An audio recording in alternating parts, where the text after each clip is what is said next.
ஜிஎஸ்டியிலிருந்து மாற்றுத்திறனாளிகள் பயன்படுத்தும் உபகரணங்களுக்கு விலக்களிக்க கோரி மாற்றுத்திறனாளிகளின் கார் பேரணியில் சென்னையில் நடைபெற்று வருகிறது. இதுகுறித்து செய்தியாளர் ரகுவரனிடம் கேட்கலாம். ரகுவரன், மாற்றுத்திறனாளிகளோட அவங்க முன்வைக்கிற முக்கியமான கோரிக்கை என்னவா இருக்கு? இந்த பேரணியில எத்தனை பேர் பங்கேற்றிருக்காங்க?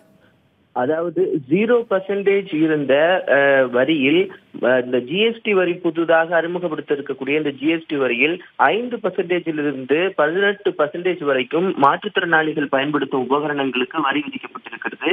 இதற்கு எதிர்ப்பு தெரிவித்து மாற்றுத்திறனாளிகள் சென்னை பெசன்ட் நகரில் இருக்கக்கூடிய பெசன்ட் நகர் கடற்கரையிலிருந்து அவர்கள் கிட்டத்தட்ட ஒரு 18 கிலோமீட்டர் மாற்றுத்திறனாளிகள் தங்களுடைய வாகன பேரணியை தற்போது நடத்தி கொண்டிருக்கிறார்கள். இதில் மாற்றுத்திறனாளிகள் தங்களுடைய வாகனங்கள் மற்றும் கார் இருசக்கர வாகனங்கள் கொண்டு பேரணியாக சென்று வர இருக்கிறார்கள். இதற்கு ஜிஎஸ்டி வரி 5லிருந்து 18% வரை வரி விதிக்கப்பட்டிருப்பது, அதாவது மாற்றுத்திறனாளிகள் பயன்படுத்தும் வீல் சேர் மற்றும் அவர்கள் பயன்படுத்தும் கம்பு போன்றவற்றிற்கு வரி விதிக்கப்பட்டிருப்பதற்கு கடுமையான எதிர்ப்பு தெரிவித்து மாற்றுத்திறனாளிகள் தற்போது வாகன பேரணியில் ஈடுபட்டுக் கொண்டிருக்கிறார்கள்.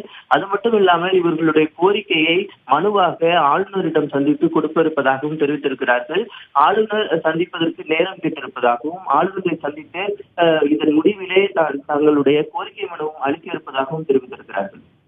ரகுவரன், மாற்றுத்திறனாளிகளோட உபகரணங்களுக்கு மட்டும் ஜிஎஸ்டி வரியிலிருந்து விலக்கிறதுக்கு தமிழக அரசு தரப்புல ஏதேனும் ஆலோசனை நடத்தி மத்திய அரசு கிட்ட கோரிக்கை வச்சிருக்காங்களா? அதாவது தமிழக அரசும் ஆலோசனை நடத்தணும். மத்திய அரசு 0% இருந்த மாற்றுத்திறனாளிகளுக்கான உபகரணத்தில் 5 முதல் 18% வரை வரி விதிக்கப்பட்டிருப்பது மிகவும் கண்டனத்துக்குரியது என்று மாற்றுத்திறனாளிகள் அமைப்புகள் தெரிவித்திருக்கிறாங்க. முற்றிலும் வரியே இல்லாத எங்களுடைய உபகரணங்களுக்கு 18% வரை வரி விதிக்கப்பட்டிருப்பது மிகவும் ஏழை மாற்றுத்திறனாளிகள் எந்த ஒரு உபகரணமே வாங்க முடியாத சூழல் தான் ஏற்பட்டிருக்கிறது. முற்றிலுமாக வரி எங்களுக்கு விலக்களிக்க வேண்டும் என்றுதான் சொல்லிட்டு இவங்களுடைய கோரிக்கை. இந்த கோரிக்கை மனுவை ஆளுநரையும் கொடுக்க இருக்கிறாங்க, தமிழக அரசிடமும் சந்தித்து கொடுக்க இருக்கிறாங்க. இது தொடர்பாக உடனடியாக மத்திய அரசு இதற்கு தீர்வு காண வேண்டும் என்பதுதான் இவங்களுடைய கோரிக்கையாக இருக்கிறது. ரகுவரன், மாற்றுத்திறனாளிகள் இந்த கார் பேரணியில ஈடுபட்டிருக்காங்க. இவங்களுக்கு ஆதரவு அளிக்கும் வகையில ஏதாவது அமைப்பை சேர்ந்தவர்களோ இல்ல தன்னார்வ நிறுவனங்களோ வேற யாராவது இதுல ஈடுபட்டிருக்காங்களா? தன்னார்வ அமைப்புகளும் இருக்கு. அதுவும் இல்லாம மாற்றுத்திறனாளிகள் அமைப்பு, டிசம்பர் 3 போன்ற அமைப்புகள் எல்லாமே, இந்த மாற்றுத்திறனாளிகள் அமைப்பு எல்லாமே இருக்கு. மாற்றுத்திறனாளிகள் தங்களுடைய வாகனங்கள், அதாவது இருசக்கர வாகனங்கள், மாற்றுத்திறனாளிகளுக்கான இருசக்கர வாகனங்கள் மற்றும் அவர்கள் பயன்படுத்தும் கார்கள் மற்றும் 3 சக்கர வாகனங்கள், இவர்களை கொண்டே அவர்கள் விழிப்புணர்வு பேரணியாகவும் இதை ஒரு கண்டன பேரணியாகவும் நடத்தி வராங்க.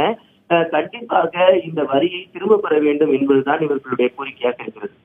ஜிஎஸ்டியிலிருந்து விலக்கு தேவை என்ற கோரிக்கையை முன்வைத்து மாற்றுத்திறனாளிகள் கார் பேரணியில் ஈடுபட்டுள்ளனர். இது குறித்து நீங்கள் வழங்கிய தகவல்களுக்கு நன்றி ரகுவரன்.